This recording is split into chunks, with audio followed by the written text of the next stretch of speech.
পারি না, আমার হারানো এত সোজা না। কি সাহস জাগছে? বুকে সাহস জাগছে? তাকবীর পড়ো, লিল্লাহে তাকবীর। তাহলে বিশ্বনবী বললেন নাসু মাআদেন, মানুষ হচ্ছে খনি। এই ধাক্কা ধাক্কি আমি জানি এগুলো ভালোবাসার ধাক্কা ধাক্কি, এজন্য আমি সহ্য করে নেই। এগুলো যে ভালোবাসার ধাক্কা ধাক্কি এটা আমরা বুঝি। পৃথিবীর কোন আইন, সিকিউরিটি প্রটোকল দিয়ে এটারে মানানো যাবে না, কারণ এটা তো ভালোবাসা, লাভ। লাভ কোনো আইন কানুন দিয়ে বাধা যায় না, মানানো যায় না, ঠিক কিনা বলো?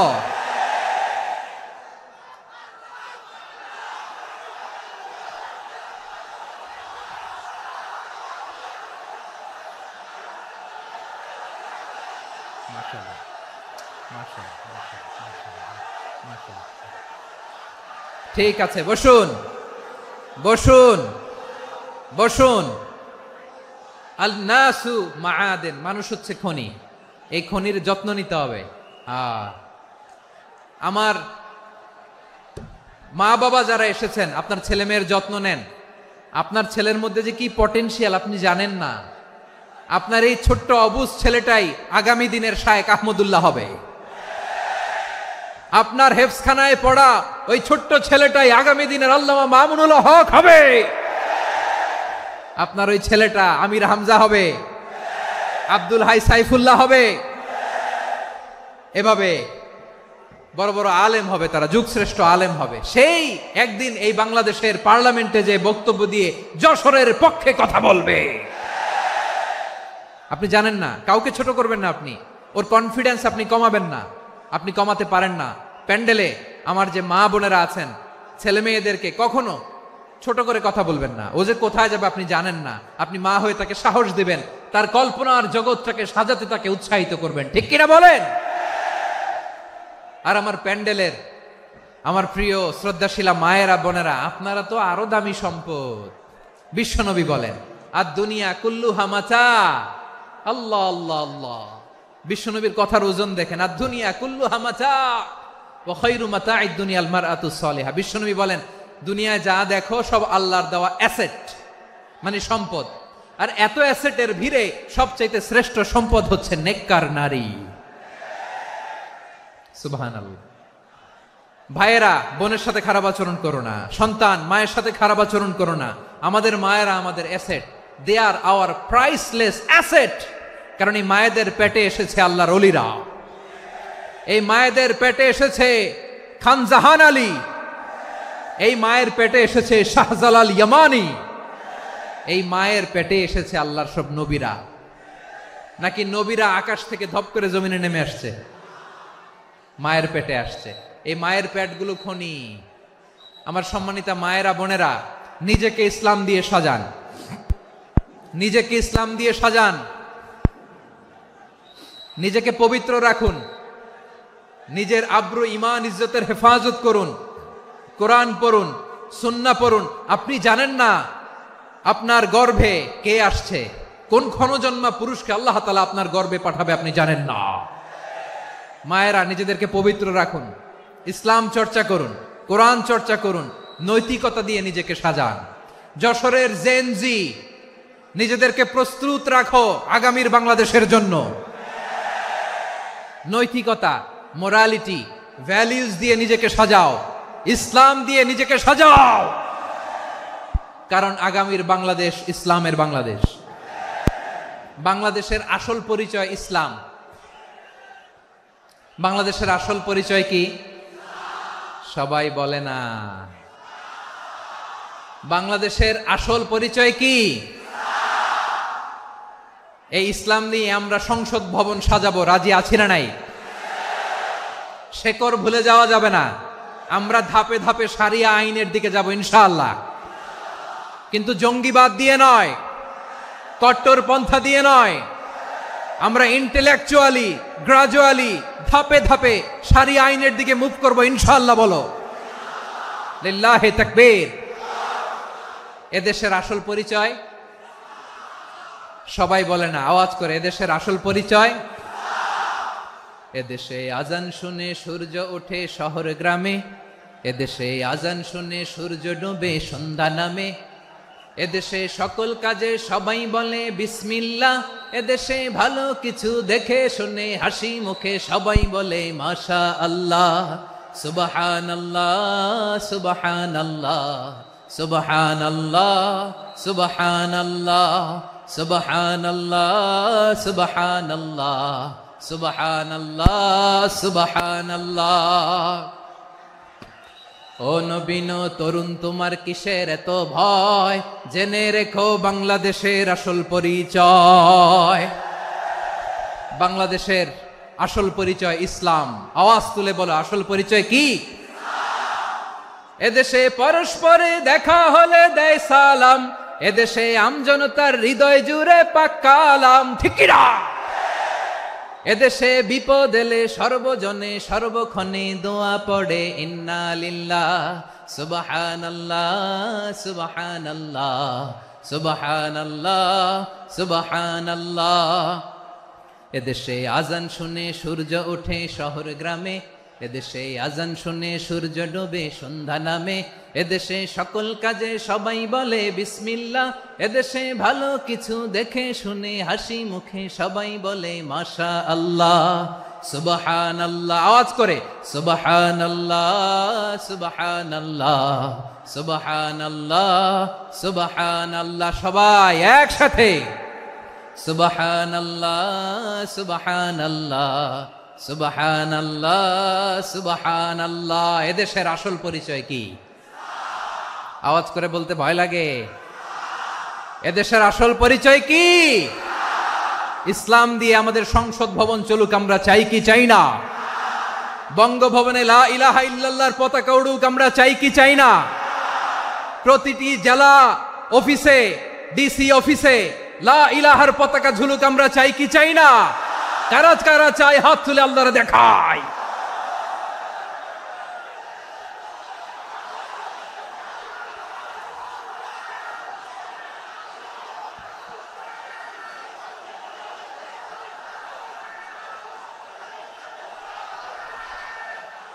মাশাআল্লাহ মাশাআল্লাহ মাশাআল্লাহ মাশাআল্লাহ। যশোর, আওয়াজ করে বলো, ভালো মানুষ না খারাপ মানুষ? বুঝে বলছো তো? মানুষ ভালো হলে যে কত ভালো। এই মানুষকে যত্ন নিলে, মানুষকে মানুষ বানালে যে সে কি হতে পারে শুনবা? হ্যাঁ, নাকি মোনাজাত দিয়ে দিব? শুনবা? তাহলে থামতে হবে। থামো, আমি যখন বলবো থামো থামো, তাকবীরের সময় দিলে তাকবীর। থামো থামো। মানুষকে যত্ন নিলে, এই এদিকে এদিকে, ড্রোন নামায় ফেলো। হয়েছে, ড্রোনের ফুটেজ হয়ে গেছে, এবার ড্রোন নামায় ফেলো। আমার দিকে তাকাও। মানুষকে, তোমরা এদিক সেদিক তাকালে তো গুরুত্বপূর্ণ পয়েন্ট মিস হয়ে যাবে। এদিকে এদিকে, হ্যাঁ মাস ঠিক আছে, এদিকে। মানুষকে যত্ন নিলে মানুষের মধ্যে যারা কি পটেনশিয়াল রেখেছে। আমি জাপানের দুইটা উদাহরণ দেই। জাপানের, এই এই এভাবে এভাবে হবে, হয় বসো নয় পেছনে, কথা নাই, কথা তো বলাই যাবে না, হারাম কথা বলা। আজকে একেবারে চুপ, আজকের জন্য হারাম করে দিছে আমি, এই কিছু সময়ের জন্য একেবারে নিষিদ্ধ। জাপানের দুইটা উদাহরণ দেই, খেয়াল করে একটু শুনেন, বুঝবেন। আল্লাহ, 2022 সালে জাপানের সাথে জার্মানির খেলা, ফিফা ওয়ার্ল্ড কাপ 2022। এক পক্ষে জাপান, আরেক পক্ষে কোন দেশ? কথা শোনে নাই। এক পক্ষে কোন দেশ? আরেক পক্ষে সবাই। এক পক্ষে আরেক পক্ষে। ওই খেলায় জিতেছিল জাপান, জিতেছিল 22 সালের এই ফিফা ওয়ার্ল্ড কাপে। জাপান ফুটবল খেলায় জিতে, as a part of their celebration তারা খেলার পরে পুরো স্টেডিয়ামটারে ক্লিন করে। The fan base of Japan, লক্ষ লক্ষ মানুষ খেলা দেখতে যায়, তো এত ডাস্টবিনও তো নাই। তো যারা ডাস্টবিনে জায়গা পায় নাই, তারা এই যে চকলেটের প্যাকেট, পানির বোতল, চিপসের প্যাকেট তারা এদিকে সেদিকে রেখে দিয়েছে। জাপানের ভক্তরা, জাপানের ফলোয়াররা, as a part of their celebration তারা খেলার পরে পুরো স্টেডিয়ামের সব ময়লা আবর্জনা ক্লিন করে তারপরে বিদায় নিয়েছে। তাদেরকে কি ক্লিন করার দায়িত্ব দেয়া হয়েছিল? এই যশোর, জাপানের যে ছেলেরা খেলা দেখতে গেছিল ওদেরকে কি ক্লিন করার দায়িত্ব দিছিল? তারা কি স্টেডিয়ামের পরিচ্ছন্নতা কর্মী? তাদের আকল, তাদের সিক্স সেন্স তাদেরকে বলেছে। ছোটবেলা থেকে জাপান গভর্নমেন্ট ওদেরকে এত পরিচ্ছন্নতা শেখায়, ক্লিনলিনেস অ্যাওয়ারনেস ক্যাম্পেইন করায়। ক্লাসে আমি দেখেছি, ক্লাসে নিজের বেঞ্চ নিজে মুছে, ক্লাসের মাঝখানে একটা সময় দেয়, নিজের টেবিল নিজে মুছে, নিজের ক্লাসরুমটা নিজে পরিষ্কার করে। রাস্তাঘাটে একটা ধুলা নাই, ময়লা নাই, একটা টিস্যু নাই। খেলার পরে গোটা বিশ্বকে তাক লাগিয়ে দিয়েছে। জাপানের ফ্যানরা সবার রেখে যাওয়া গার্বেজ, টিস্যু, বোতল পরিষ্কার করে তারপরে স্টেডিয়াম থেকে বিদায় নিয়েছে। আমরা কেন এমন হইতে পারলাম না? আমরা কেন এমন হইতে পারলাম না? জাপানের যারা এগুলো করছে ওদের 3টা করে চোখ না? চোখ তো 3টা জাপানা লাগো, জাপানা লাগো। হাত তো 4টা, কান তো 6টা। হ্যাঁ, নাকি আমার মতো 2 হাত 2 কানালা মানুষ? চোখে দেখলে ওটা মানুষ না। চিন্তা করছেন? তার মানে জাপানিজদেরকে যে গ্রুমিং করে শিখানোর মাধ্যমে পরিচ্ছন্ন বানানো গেছে, ওরা যেমনি মানুষ আমরাও মানুষ। আমাদের সন্তানদেরকে শেখালে তারাও পারবে, পারবে কিনা? 2 নম্বর উদাহরণ বলি। চট্টগ্রাম ফেনীতে যারা গিয়েছেন, মেঘনা গোমতী ব্রিজ প্রকল্প নাম শুনছেন? মেঘনা একটা ব্রিজ পার হওয়া লাগে। এই মেঘনা গোমতী, এখানে 3টা ব্রিজ কাঁচপুর সহ, এই 3টা ব্রিজের নির্মাণ কাজ, রেনোভেশনের কাজ দেয়া হয়েছিল জাপানের একটা কোম্পানিকে। কাকে? জাপানের কোম্পানি। নির্মাণ শেষে 738 কোটি টাকা বেঁচে গেছিল, এটা গভর্নমেন্টের হাতে দিয়ে তারা বিদায় নিয়েছে। কত টাকা? 738 কোটি টাকা। যত প্রাক্কলিত ব্যয় নির্ধারণ করা হয়েছে সব টাকা সরকার, তৎকালীন সরকার 2019-এর সরকার কারা ছিল তো জানেন? এই 2019-এর সরকার তাদেরকে দিয়েছে। তারা রিনোভেশন নির্মাণ শেষে 738 কোটি টাকা অতিরিক্ত বেঁচে গেছিল, এটা আবার গভর্নমেন্টের হাতে বুঝাই দিয়ে তারা বিদায় নিচ্ছে। আমরা কেন এমন হইতে পারলাম না? জাপানের ওরাও মানুষ, আমরাও মানুষ। তার মানে মানুষে মানুষে পার্থক্য আছে না নাই? আচ্ছা, জাপানের 2টা উদাহরণ দিলাম, এবার আমার দেশের 2টা উদাহরণ দিব না? বাংলাদেশের 2টা উদাহরণ দেয়। 1 নম্বর উদাহরণ, গত সপ্তাহে আপনারা জানেন কক্সবাজার আমার একটা প্রোগ্রাম ছিল, তো হেলিকপ্টারে গিয়েছিলাম। ফেনী জেলা যখন পার হচ্ছি, আমি দেখলাম 3টা উইন্ড মিল চিনেন তো? বিশাল পিলার, 3টা-4টা পাখা থাকে। বায়ু বিদ্যুৎ কেন্দ্র, বাংলাদেশের প্রথম বায়ু বিদ্যুৎ কেন্দ্র এটা। মুহুরী প্রজেক্ট বলে ওটার, সম্ভবত মুহুরী প্রজেক্ট। তো সাগরের বাতাসের ঝাপটায় এটা ঘুরে এনার্জি হয়, ইলেকট্রিসিটি উৎপাদন হয়। তো আমি পাইলটকে বললাম, ভাই এগুলো থেকে কেমন ইলেকট্রিসিটি উৎপাদন হয়? কয়, হুজুর একটুও হয় না, কিছুই হয় না। কিছুই হয় না মানে? বলে, হুজুর বাংলাদেশে যত উইন্ড মিল আছে এটার পাখা একটাও ঘুরে না। আল্লাহ, বলেন কি? তাহলে যে কোটি কোটি টাকা ব্যয় করে যে উইন্ড মিল, কয় হুজুর ভিতরে ফিটফাট, উপরে ফিটফাট, ভিতরে সদরঘাট। তার মানে কোটি কোটি টাকা দিয়ে এই উইন্ড মিল বানায়, এখানে কিছু নাই। দুর্নীতির আড্ডাখানা, আখড়াখানা বাংলাদেশ, ঠিক কিনা বলেন? হায় রে, জাপানিজরাও মানুষ, আমরাও মানুষ। আমার এক নিকটাত্মীয় সরকারি চাকরিজীবী, উনি আমাকে বললেন, বাংলাদেশের আরেকটা উদাহরণ দেই। উনি আমাকে বললেন যে প্রতি বছর আমাদের অফিসের ফার্নিচার চেঞ্জ করে। আমি বললাম, প্রতি বছর ফার্নিচার চেঞ্জ করে কেন? বলে যে ফার্নিচার নতুন পারচেজ করলেই তো ওইখানে টাকা, নতুন কিনতে পারলেই টাকা, নতুন উন্নয়নের সবক শোনাতে পারলেই টাকা। প্রথম আলোর রিপোর্ট। কি আলো? প্রথম আলোর রিপোর্ট। গত 15 বছরে উন্নয়নের নামে লুটপাট হয়েছে প্রায় 3.25 লাখ কোটি টাকা। কার রিপোর্ট? আমাদের বানানো কথা। প্রথম আলোর রিপোর্ট। গত 15 বছরে কারা ছিল জানেন তো? হ্যাঁ, শুধু ওনাদেরকেই দোষ দিয়ে লাভ নাই। স্বাধীনতার পর থেকে শুধু শাসকের হাত বদল হয়েছে, আমরা কিছু পাই নাই, ঠিক কিনা বলেন? শুধু ওনাদের দোষ দিয়ে কি লাভ? একদল খাইছে, আরেক দল খাওয়ার জন্য রেডি হয়ে আছে। আমরা এরকম চাই না। আমরা চাই স্বাধীন সার্বভৌম বাংলাদেশ। আমরা চাই দুর্নীতিমুক্ত বাংলাদেশ। আমি নিউজটা যে কতবার পড়লাম, এটা কি সম্ভব? 3.5 কোটি টাকা লুটপাট, মানে লুটপাট করতে করতে এদেশের জনগণকে ফুটপাতে বসায় দিচ্ছে। প্রিয় ভাইয়েরা, তাহলে জাপানের মানুষও মানুষ, আমরাও মানুষ। সিদ্ধান্ত আপনার, কোন মানুষ হবেন, ভালো মানুষ না খারাপ মানুষ? আজকের আলোচনার বিষয় হচ্ছে মানব সম্পদের উন্নয়ন, human resource development. It's a process to increase the capacity of knowledge, skill, capacity of the people of a country. একটা দেশের মানুষের জ্ঞান, তাদের দক্ষতা কি করে বাড়ানো যায়, বাড়িয়ে দেশের উন্নয়ন করানো যায়, এটাই হচ্ছে মানব সম্পদ উন্নয়নের মূল কথা। তাহলে মানব সম্পদ হচ্ছে একটা দেশের সবচাইতে শক্তিশালী পুঁজি। প্রাকৃতিক সম্পদ, খনিজ সম্পদের চেয়েও দামি হচ্ছে মানব সম্পদ। আমার প্রিয় যশোর, প্রাকৃতিক সম্পদ, খনিজ সম্পদের চেয়ে দামি সম্পদ কি সম্পদ? আল্লাহ তাআলা দয়া করে আমাদেরকে এই মানব সম্পদ দিয়েছেন। আসুন আমাদের এই মানুষগুলোকে আমরা সোনার মানুষ বানাই। রাজি আছেন তো সবাই? রাজি আছেন? মানুষ পারে না এমন কোনো কিছু নাই, চাইলে সব পারে। এজন্য মানুষকে তারবিয়া দিতে হবে, যথাযথভাবে তাদেরকে গড়তে হবে। আসুন আমরা সিরাতের আয়নায় বিশ্বনবীর জীবনী থেকে দেখি তিনি কিভাবে হিউম্যান রিসোর্সকে ম্যানেজ করতেন। যদি আপনাদের সময় হয়, দু একটা উদাহরণ দিয়ে আজকে আমি আমার আলোচনার বিদায় নিব। হবে সময় হবে কয়েক মিনিট? হ্যাঁ, শান্ত থাকবেন তো? শান্ত থাকবা? হ্যাঁ, ঠিক আছে। এই ধাক্কার মধ্যে ঢুকছে, এবার মজা বুঝতেছো তো? হ্যাঁ, মানা করছিলাম না? ঠিক আছে, টের পাও। হ্যাঁ, ঠিক আছে। যে আওয়াজ করবে আমি ওকে দেখতেছি, কে কে আওয়াজ করে দেখতেছি। শেষ কথা, শেষের দিকে চলে আসছি। বিষ্ণু ইসলাম কিভাবে হিউম্যান রিসোর্সকে ম্যানেজ করতেন, মজার কথা আছে কয়েকটা, বলে বিদায় নিব।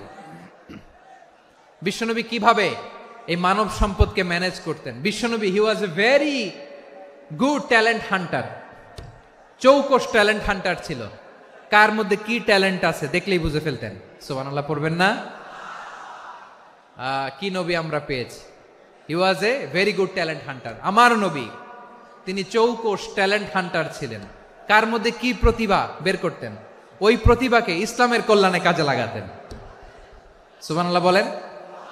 যাকে যেই জায়গায় সেট করলে ভালো হবে তাকে ওই জায়গায় সেট করতেন। কয়েকজন সাহাবীর জীবনী শোনাই। আবু মাহজুরা রাদিয়াল্লাহু তাআলা আনহু, মক্কার মুয়াজ্জিন, আগে ছিল মুশরিক, পরে হয়েছে মুমিন। উনি কিভাবে মুমিন হইলেন এই ঘটনাটা একটু আপনাদের শোনাতে চাই। তো আপনাদের তো সময় নাই হাতে। হ্যাঁ, সময় আছে? এই জেনজি শেষ করে দিল আজকের প্রোগ্রামটা। 1 ঘন্টা ধাক্কা ধাক্কি করে কেমনে দাঁড়ায় আছে আমি বুঝলাম না।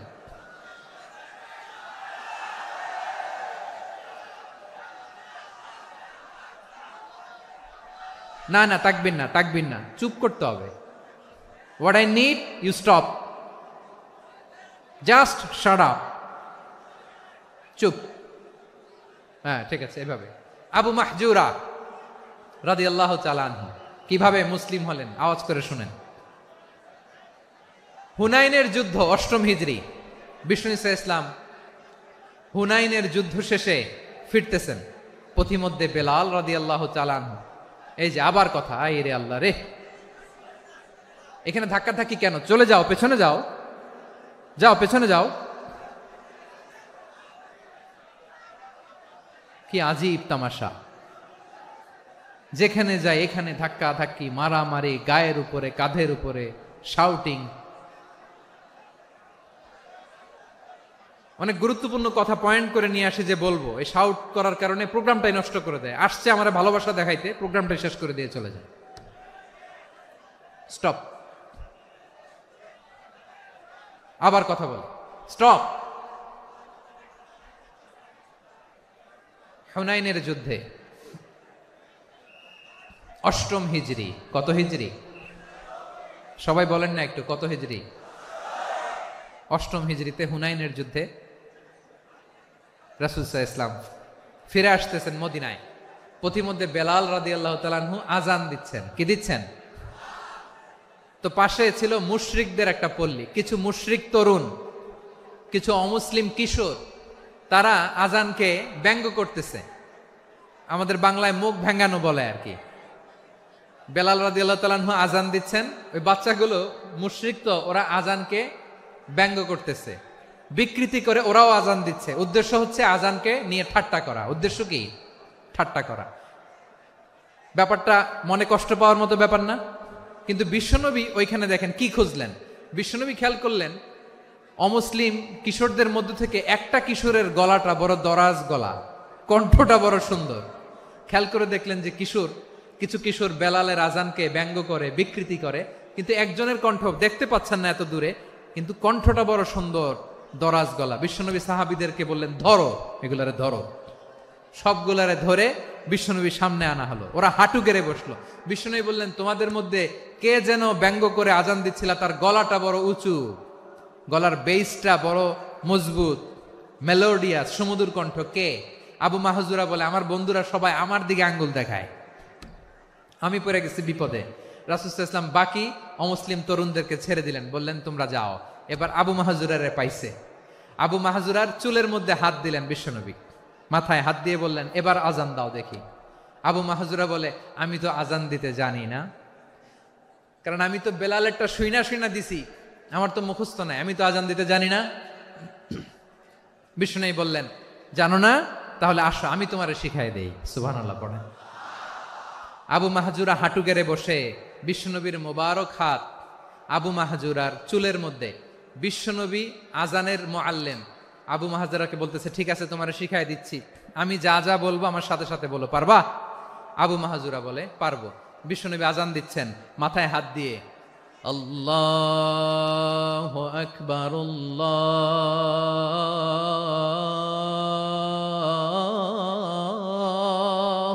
আকবার। আবু মাহজুরা এই বাক্যটা পড়লেন। বিশ্বনবী দ্বিতীয় বাক্য পড়তে আরম্ভ করলেন, আল্লাহু আকবার,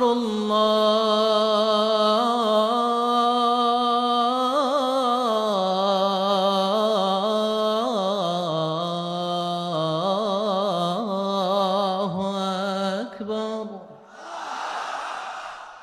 আবু মাহজুরা এই বাক্যটাও বললেন। বিশ্বনবী আবু মাহজুরার মাথার মধ্যে হাত দিয়ে তৃতীয় বাক্য পড়লেন,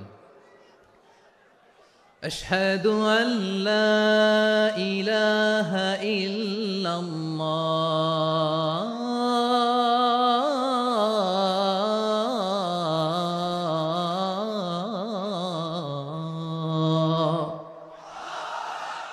আবু মাহজুরা তৃতীয় বাক্য পড়লেন। বিশ্বনবী একটা বাক্য পরে আবু মাহজুরা পরে, বিশ্বনবী পরে আবু মাহজুরা পরে। আবু মাহজুরা কিন্তু অমুসলিম, মুশরিক। আবু মাহজুরা বলে, এক একটা বাক্য পড়ি আমার কলিজাটা গলে ঠান্ডা হয়ে যায়। এতদিন মোহাম্মদকে গালি দিতাম, এখন মোহাম্মদ আমার মাথায় যখন হাত রাখছে আমার সারা শরীর ঠান্ডা হয়ে গেছে। বিশ্বনবী আজান শিখাচ্ছেন, একটা একটা বাক্য পড়ে আবু মাহজুরাও পড়ে, বিশ্বনবী পড়ে আবু মাহজুরাও পড়ে। পুরো বাক্যগুলো যখন শেষ, আজান শেষ, আবু মাহজুরাও যখন পুরো আজান পড়লেন, আবু মাহজুরা বললেন, এতদিন মোহাম্মদের চেহারা দেখলে আমার ঘৃণা লাগতো, আজ থেকে মোহাম্মদের চেহারার চেয়ে প্রিয় চেহারা আমার কাছে নাই। আবু মাহজুরা বললেন, ও মুহাম্মদ, আজানের বাক্য তো আপনি আমারে শেখালেন, এখানেই শেষ করবেন না, আপনি আমারে পড়ায় দেন, লা ইলাহা ইল্লাল্লাহু মুহাম্মাদুর রাসূলুল্লাহ সাল্লাল্লাহু আলাইহি ওয়াসাল্লাম। বিশ্বনবীর সাথে দাঁড়িয়ে উনি শাহাদা পড়ে মুসলমান হয়ে গেলেন।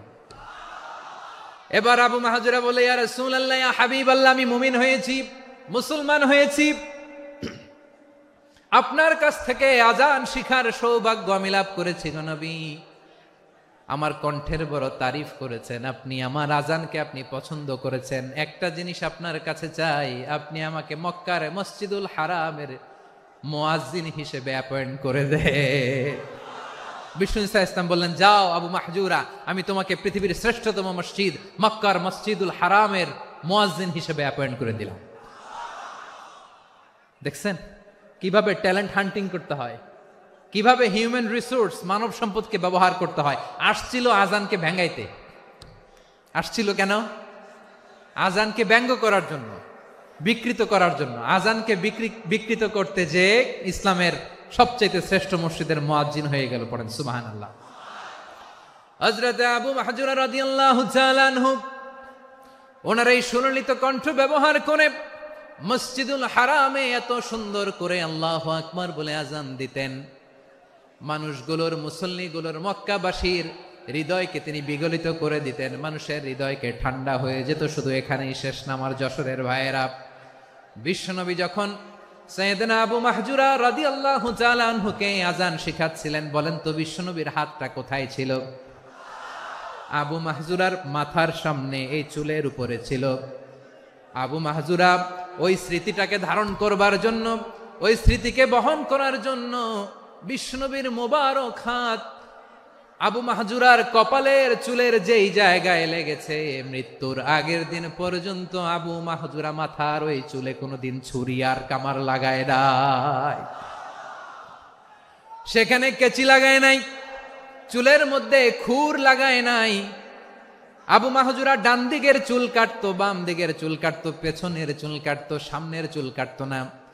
আবু মাহজুরা রাদিয়াল্লাহু তাআলা আনহুর সামনের চুলগুলো বড় হতে হতে যখন এত বড় হয়ে যায়, তিনি চুলগুলো পেঁচিয়ে মাথার মধ্যে রাখতেন, তারপরে তিনি পাগড়ি পরতেন। সবাই জিজ্ঞেস করতো, আবু মাহজুরা এটা আবার কেমন স্টাইল? দেখতে তোমারে কি বিদঘুটে লাগে, কেমন অড লাগে, কেমন খারাপ দেখা যায়। মক্কায় এমন কোন মানুষ তো দেখি নাই, ডানে চুল কাটে, বায়ে চুল কাটে, পেছনে চুল কাটে, সামনে কাটে না। ওরে আবু মাহজুরা, কেমন দেখা যায় তোমারে, তুমি সামনের চুল কাটো না কেন? আবু মাহজুরা বলে, আমি হাঁটু গেড়ে পেয়ারা নবীর সামনে বসেছিলাম, আমার এই মাথার চুলের মধ্যে মুবারক হাত লাগিয়ে বিশ্বনবী নিজে আমাকে আজানের প্রতিটা বাক্য শিক্ষা দিয়েছেন। বিশ্বনবীর মোবারক হাত, পবিত্র হাত আমার মাথার চুলের যেই জায়গায় লেগেছে, আমি চাই ওই চুলগুলা নিয়ে আমি আমার কবরের ভিতরে যাব। সাইয়েদনা আবু মাহজুরা রাদিয়াল্লাহু তাআলা আনহু ইন্তেকালের আগের পর্যন্ত মাথার সামনের চুলগুলা কাটে নাই, মাথার সামনের চুল তিনি কাটেন নাই। সুবহানাল্লাহি বিহামদি। কেমন ভালোবাসতেন বিশ্বনবী সাহাবীদেরকে, সাহাবারা কেমন ভালোবাসতেন বিশ্বনবীকে। সামনের চুলগুলো বড় হতে হতে এত বড় ছিল, পেঁচিয়ে রেখে পাগড়ি পরতেন, কাটতেন না। নবীর হাত লেগেছিল, সুবহানাল্লাহ পড়েন। তাহলে what is the lesson, moral of the story কি? মোরাল অফ দ্য স্টোরি হচ্ছে, আসছিল আজানকে ব্যঙ্গ করার জন্য, বিকৃত করার জন্য, হয়ে গেল মসজিদুল হারামের মুয়াজ্জিন। দেখেন বিশ্বনবী একটা খারাপ সিচুয়েশনের মধ্যে থেকে কি ভালো জিনিস বের করে আনলেন। আমি যে শুরুতে বলেছি কিভাবে তিনি হিউম্যান রিসোর্সকে ডেভেলপ করেছেন, ম্যানেজ করেছেন। তিনি যে চৌকস ট্যালেন্ট হান্টার ছিল, দেখেন সবার মধ্যে থেকে এর বাছাই করে মুয়াজ্জিন বানাই দিয়েছেন। সুবহানাল্লাহ পড়েন। তার মানে এই না সবাইরে ধরে ধরে উনি মুয়াজ্জিন বানাইছেন, যার যেই ট্যালেন্ট আছে তাকে ওই কাজে অ্যাসাইন করেছেন, যার যেই প্রতিভা আছে তার প্রতিভাকে ইসলামের কাজে লাগিয়েছেন। সুবহানাল্লাহ পড়েন। যায়েদ বিন সাবিত রাদিয়াল্লাহু তাআলা আনহু নাম শুনেছেন? যশোর কথা বেরোয় না, যদি জিজ্ঞাসা সালমান খানের নাম শুনছেন, সবাই হাত তুলবে, জি হুজুর শুনছি, মানে সব দেখা শেষ।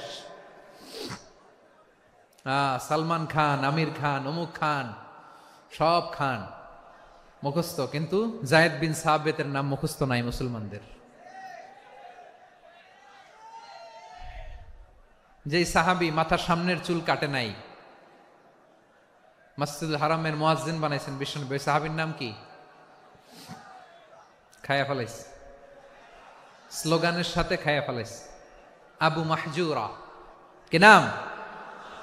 আবু মাহজুরা আল জুমাহি রাদিয়াল্লাহু তাআলা আনহু। এই নামটা আজকে নিয়ে যাইতে হবে যশোর। আবু মাহজুরা রাদিয়াল্লাহু তাআলা আনহু। 2 নম্বরে বলছিলাম যায়েদ বিন সাবিত রাদিয়াল্লাহু তাআলা আনহু। বিশ্বনবী দেখলেন মদিনার এই আনসারী সাহাবী হাইলি ট্যালেন্টেড, ইন্টেলেকচুয়াল, মেরিটোরিয়াস, জ্ঞানের প্রতি তার আকর্ষণ, মারাত্মক আকর্ষণ। বিশ্বনবী তাকে দায়িত্ব দিলেন, কোরআন যা নাজিল হয় তুমি লিখো, কাতিবুল ওয়াহি বানায় দিলেন। সুবহানাল্লাহ। যায়েদ বিন সাবিতরে আবার আজান শিখান নাই, কারণ তার মধ্যে বিশ্বনবী প্রতিভা দেখেছেন, একাডেমিক প্রতিভা। বিশ্বনবীর একাডেমিক প্রজেক্টগুলো তিনি হ্যান্ডেল করতেন। যায়েদ বিন সাবিত ছিল বিশ্বনবীর ব্যক্তিগত সচিব। কি ছিল? ব্যক্তিগত সচিব। বোঝেন নাই? বিশ্বনবীর ব্যক্তিগত সচিব এবং দোভাষী। ইহুদিরা কিছু লিখে দিলে এটার অর্থ বিশ্বনবীরে বুঝায় দিতেন, আবার ইহুদিদের কাছে কিছু লিখতে হলে তিনি লিখে দিতেন। বিশ্বনবী একদিন বললেন, ইন্নী ওয়াল্লাহি মা আমানু ইয়াহুদা আলা কিতাব, ইহুদিরা যে চিঠি পাঠায় অর্থ তো বুঝি না, আরেক ইহুদি আইনে অর্থ করা লাগে। আবার ইহুদিদের কাছে কিছু লিখে পাঠাইতে চাইলে আমরা তো লিখতে পারি না, ইহুদিরে দিয়ে লেখা লাগে। ওরা যে পয়রা শোনায় লিখে দেয়, আমি ওদের বিশ্বাস করি না। আমার নিজের একজন লোক দরকার। বিশ্বনবী এই যায়েদ বিন সাবেতকে চুজ করলেন ল্যাঙ্গুয়েজের জন্য। উনি বললেন, যায়েদ, তোমার সফট স্কিলকে ডেভেলপ করতে হবে, তুমি হিব্রু ল্যাঙ্গুয়েজ শিখে ফেলো। যায়েদ বিন সাবেত বলল, বিশ্বনবীর মোটিভেশন আর ইন্সপিরেশন পেয়ে আমি 15 দিনে ইহুদিদের এই হিব্রু ল্যাঙ্গুয়েজ শিখে ফেললাম। শুধু শিখে ফেললাম না, হাত্তা হাদিকতু, ইভেন আই বিকেম মাস্টার